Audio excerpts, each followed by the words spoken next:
ジムニーの窓を借していただきました。435mm だけ延長されたボディ、運転フィールにどんな影響を及ぼすか。元があれだから変わらんだろと思っていたら、高速道路の追い越し車線を120キロで走れるレベルになっていました。拷問車から乗用車へランクアップ。相変わらず癖は強いけど、普通に乗れるレベルにはなりました。104代目の試乗レポート。ジムニーとしては2代目。どのくらい乗り味が変わったのか。憶測で批判する人が多い時代に、実際に乗り比べまくってお伝えします。ちなみにメリットばかりじゃないですよ。丸1日借りて見えてきたデメリットもずかずか言っていきます。この動画を見ていただければ、乗ったことない人でも乗ったのと同じだけ語れるようになります。まず外観ですがご想像の通りですよ。ほとんど同じです。側面が見えないと区別できないんじゃない。ヘッドライトは対向車の運転手の眼球を障害するほど眩しい LED ですが、ウインカーやフォグは温かみがあります。ジムニーは斜め下のアングルから、こうやって見上げるように撮るのが一番かっこいいと思います。ハンドルを切って、カメラはちょっと回転させてダイナミックさを表現しよう。この角度から見ると前後に伸びたボディが肉厚感に繋がっていると言えますが、サンドは前提の造形を強引に引き伸ばしたような作りなので、大抵の人はまず違和感を感じるはず。でも大丈夫です。すぐ慣れます。運転フィールのメリットが大きすぎて、ちょっと不格好に見えることくらいクッソどうでもいいです。サンドアの悲惨さを知っている人が所有すれば、改善した乗り味のありがたみですぐに好きになります。見てくださいよ。もう日本の街並みに馴染んでる。たった 340mm ですが、2列目も大人が普通に座れるレベルになりました。延長したところで 3890mm しかないんですが、2列目の乗降性にも特に不満はないです。開口部を可能な限り広く取る設計が効いているんでしょう。2列目の快適性としては、快活クラブのブース席からビジネスホテルくらいに向上しています。広かったりむっちゃ快適だったりはしないけど、これだけの空間があれば十分です。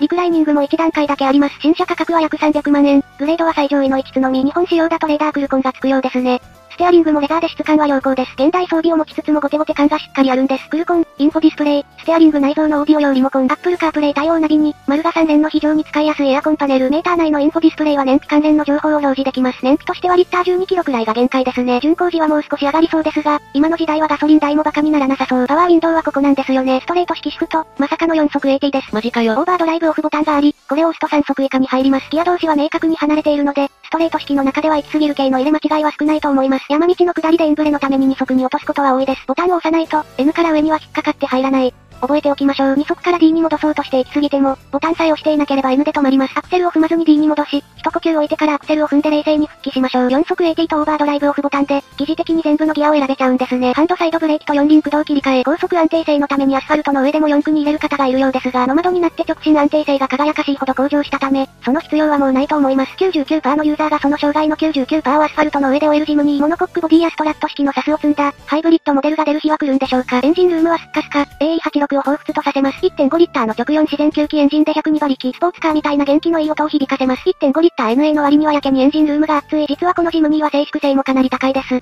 バルクヘッド部にはしっかりと遮音材が貼られています。ジムニーに300万円は高いんだけど、相応に見えないところにもコストはかかっているわけです。さっき全長は 3890mm しかないと言ったのですが、実はこのジムニーの窓、サイズの割には取り回しがきついです。理由は3つあり、まずハンドルの切れ角の問題なのか最小旋回半径が 5.7 メートルもあります。これは CX60 やアウトランダーなどの大型 SUV よりも悪い数値です。さらにボールナット式ステアリングの弊害なのか、ハンドルの要求回転量が非常に多く、おまけに低速域ではハンドルそのものが重いんです。これによりこういうところの切り返しがしんどい。極力この車で U ターンしたくないっすね。コンパクト箱型ボディなので、視界性能や車幅感覚自体は非常に取りやすいんですけど、なんかサイズ感の割にやけに駐車場での取り回しは悪いです。この車で新聞配達行けって言われたら発狂しそう。最小旋回半径が大きい弊害なのですが、例えばこの交差点、右斜め手前に曲がってみます。3.9 メートル程度なら一発で行けて当然だと思うのですが、大回り側である右折でもキツキツになるんです。一発でギリギリ行けそうな感じだったけど、借り物出し切り返すことにしました。ここを左折で上がることになったら、道路幅を使い切った上にバックするんでしょう。軽トラみたいな小回り性能はないということです。あとさっき言ったハンドルの重さと要求回転量の多さ、これが地味にしんどいんです。それに加えてハンドルの戻りもなんか悪いので、交差点で左折するたびに苦労しながらハンドルを回すことになります。この流れでボールナット式ステアリングを、アスファルトの上で乗ることによる弱点を話していきましょう。あくまで本格黒感であるジムニー、耐久性や耐衝撃性が優先されているわけですが、まずステアリングセンターの感触がスカスカなんですよね。ハンドルを30度くらい回すまで車が全然曲がりません。だからただの直線を走っていても、風や路面のうねり、対向車の回避の際に、感触が希薄なハンドルで修正打を当てなきゃいけない。FF で雪道を滑りながら登ってるのかっていうレベルでハンドルの中央ら辺がスカスカです。当たり前ながら車って道が直線でも完全にまっすぐは走らないわけですよね。ただの田舎の田んぼの直線をまっすぐ走っているだけでも路面のうねりや風などの条件で左右にブレるのをその都度修正するわけですが、このスカスカなハンドリングを常に右に切ったり左に切ったりし続けないといけません。今回の試乗が決定だとなって、私はボールナット式が嫌いになりました。直線があれならカーブはもっと癖が強いです。ハンドルを切ってから車が曲がっていくまでかなり独特の間があります。というか、スポーツカーや高機動 SUV のようなシャキッとしたコーナリングは不可能です。見てくださいよこのハンドル回転量を。軽い左カーブでもこれくらいぐわーっとハンドルを回す必要があります。油断してるとハンドルの回転量が足りなくて、打角不足になってカーブからはみ出しそうです。独特の間を要求されるので、慣れるまではカーブには特に慎重に入りましょう。周りに合わせて走っていても運転操作を誤るとリスクがあります。でも数時間で慣れますよ。カーブの手前側からアウト側に寄っておき、早めにハンドルをぐわーっと意識して多めに回しましょう。手元のハンドルよりも、乗り物のロールや曲がっていく方向に意識を向けるのです。センターこそスッカスカでステアリングレシオも遅いのですが、実はコーナリング特性自体は特段とは悪くないです。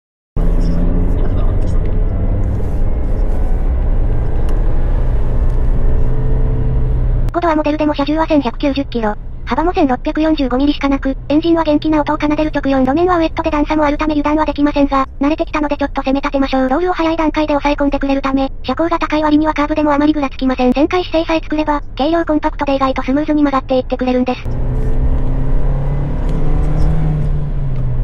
4速 AT ですからね、80キロくらいまでずっと2速で引っ張れます。ただあくまで最低値乗高210ミリの高重心であることはお忘れなく、旋回中に段差をガタンと超えると、前後の長さと相まってなんかねじれるような動きが出ます。もしここが雪道で、突然スピンしていったら、ステアリングレシオゆえカウンターステアが追いつかなくなるかも。車が車なのでそこそこ気持ちよく走る程度のペースにしかならないんですが、いくら安定性が上がったとはいえ所詮はジムニーですので、あくまで安全安定の範囲で走らせることとなります。このエンジンが気持ちいいんですよ。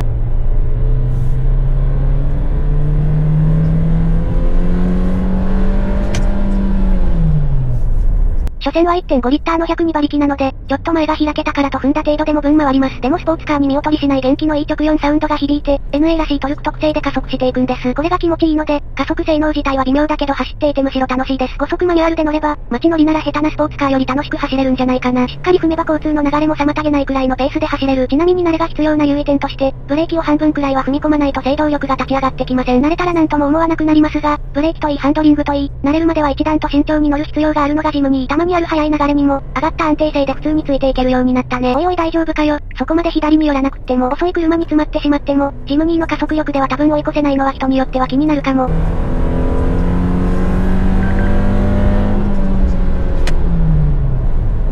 2速から D に入れないとシフトアップできないので、行き過ぎて N に入りそうなストレート式はワンテンポ遅れます。さてジムニーにおいて最もしんどいポイントであった、乗り心地に関しても見ていきます。こちらについても大きく改善しており、拷問車から、ちょっと癖の強い乗用車として乗れるレベルになりました。一定以上の段差を超えた際はダンと飛び上がるような動きが出てしまいますが、多少の揺れは足のストロークで吸収してくれます。基本的に無難に乗ることができますよ。だんだん飛び跳ねていた3ドアジムニーのしんどい乗り心地からついに解放されます。高速道路を走ってもそんなに嫌な感じはしないんです。ただ腰高で前後に長いラダーフレームゆえの、なんか嫌な動きが出ることがあります。これは路面のうねり方や風の吹き方、走行ペースによって、人によっては感じるかもしれない程度のもの。なんというんだか、車体の底面の部分がねじれてぐにゃぐにゃと動くような、上矢の部分とは別のところがねじれるような、人によっては感知することもできないレベルで、安全性の影響もないような話なのですが、前後に長くした弊害なんですかね。高速道路の追い越し車線では普通だったのに、ちょっと路面の荒れた道を50キロ台で走ってる時にこれを感じました。なんだったんだ。市街地や高速を走っていてもう一つ驚かされたのが静粛性の高さです。ジムニーって遮音系はスッカスカな印象があったのですが、この車は違います。高速道路を120キロくらいで走ってもロードノイズがうるさいと感じることは特になく、エンジンノイズも嫌な響き方をしません。込み込み300万円の乗用車として全く不満のない遮音性を持ち合わせています。誰も期待していない要素だけに、私もこれには驚きました。ついでに言うと、走っていると聞こえてくるウィーンっていうメカニカルなノイズもかなり低減されています。古典的なメカが好きな人にとってはちょっと寂しいだろうけど、絶対こっちの方が静かで快適です。またスピーカーについても必要十分なものがついており、音量を上げていった際の鮮明さもしっかりと持たされています。音楽もオーディオブックも、高速道路を走っていても普通に聞けます。ガチ勢でない限り、購入後に追加でデッドニングやスピーカー交換をする必要はないかも。ただ動画のように雨が降り出すと、途端に車内が騒がしくなります。雨ついでに一つ不満を言うと、ワイパーの通常モードがなんか遅い。ちょうど交差点に入るところで視界を確保したいということで、最速のモードに切り替えました。別に大雨でもなんでもないんですが、気を散らす要素は少しでも減らしたい派の私には、このワイパーの遅さはストレスを感じました。その割には間欠作動の間隔を調整できる機能付き。さてホイールベースの延長によってどこまで直進安定性が向上したのか、みんな気になりますよね。私もです。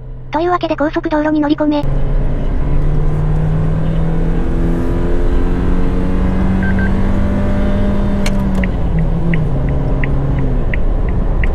というわけでほとんどのジムニーが70キロ台で第一車線を走る、高速道路へと登ってきたわけですが、たかだか34センチ前後に伸ばした程度で、ここまで安定性が上がるとは正直思っていませんでした。メーターよ210キロくらいで走っていても、全然苦しさがないです。このスピード域でも風切り音はうるさくない。3度はジムニーを知っている人にとって、これは感動するほどの違いです。110キロくらいなら、ある程度慣れている人なら普通に走ることができます。ただしそれと同時に、とてつもなく大きなリスクをはらむようになったなぁと感じます。まずですね、こういう身軽で背が高い車って風にむっちゃ吹かれるんですよ。無風、微風ならなんともなくても、強い風が吹いてきた瞬間にグラグラになる。つまり今120キロ以上で走っていても、突風が吹いてきた時にそのスピードで大丈夫なんですかとなるんです。私は100台以上の車を乗り継いでるし、動画を出したら実名報道されるようなスピード域でもたまに走ります。そういう領域での車の動きや怖さを知っている者としては、平常時にこの安定性なのは危ないと思うんです。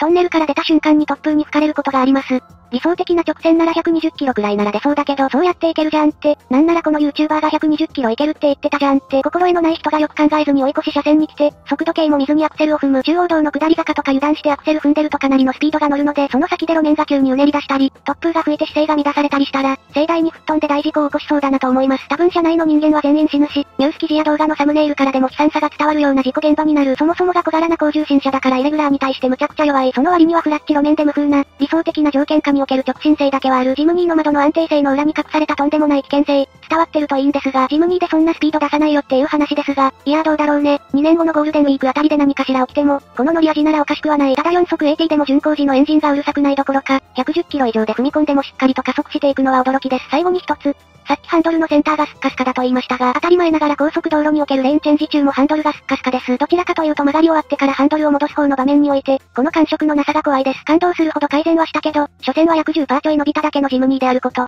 忘れないでください。マジで死にますよとは言ったものの、元のジムニーを知っているとこの安定性は本当に感激します。SNS の普及が人々から人権を奪い、失勢により日本国民が家畜階級と化した戦乱の世で、天の恵みを感じることができるほどです。直進安定性、乗り心地、エンジン、静粛性、2列目の座り心地などなど、マジで良くなりました。見てくださいよ。あのジムニーが、追い越し車線を走っているんですよ。ただ最加速は正直言うととろいので、ジムニーの窓が増えると追い越し車線の混雑は絶対悪化すると思います。安定性がない分シエンタより立ちが悪いです。ドイツ車乗りや改造車アイコンから、SNS でボロクソに叩かれるようになるかもしれませんね。ジムニーの窓で追い越し車線を走っている際に煽られたなら、多分乗り手が悪いんじゃないかというレベル。追い越し車線に入るときは、後ろの車をやり過ごして途切れたタイミングにしましょうね。撮影中の私後ろには誰もいないですよ。というわけでジムニーの窓、ワインディングから高速道路まで、実際に運転してレポートして参りました。ここまで来てこんなこと言うのもあれなんだけど、同じ300万円ならヤリスクロス買った方がはるかに。ということを私は思ってしまいました。議論にならなくなるからずっと黙ってたんだけどね。アクロ走破性ならジムニーだけど、日本で乗る車として、そのレベルの性能が求められるところってないよな。あるとしたら雪道だけど、四輪駆動でスタッドレスで、そこそこ最低地上高があれば、よほどのことがない限り走れちゃうもん。というかこのステアリングレシオだと、カーブでいきなりスピンしだした際にカウンターステア間に合わなくない？私は人生で2回、雪道でくるっとスピンしかけたのをとっさに立て直してるけど、このステアフィールで滑り出しても立て直す自信ないわ。走破性は最高なんだけどね、除雪してない山道に入ったりするには、車が300万円しますからね。そして失勢によるインフラ劣化込みでも、日本は道路状況がいいジムニーじゃないと積むような場面って、大抵の人にはないんだよね。だからジムニーの窓を特に私がおすすめするのは、3度はジムニーを持ってたけど乗り味が不満すぎて手放しちゃった人。ジムニーの見た目が好きなんだけど、3度ネットの評判や乗り心地を前にずっと尻込みしている人。今注文を受け付けてないそうだけど、この2つに該当する方は買っちゃっていいと思います。割り切りの黒缶車から、ギリギリ乗用車の範囲に収まってる車になっていますから、でもホイールベースと新車価格を10%ちょっと増量しただけで、ここまで変えたのはすごいことですよ。というわけで、ジムニーの窓でございました。今後も色々な車に乗りに行っては、運転フィールをレポートして参ります。またお会いしましょう。ではご視聴ありがとうございました。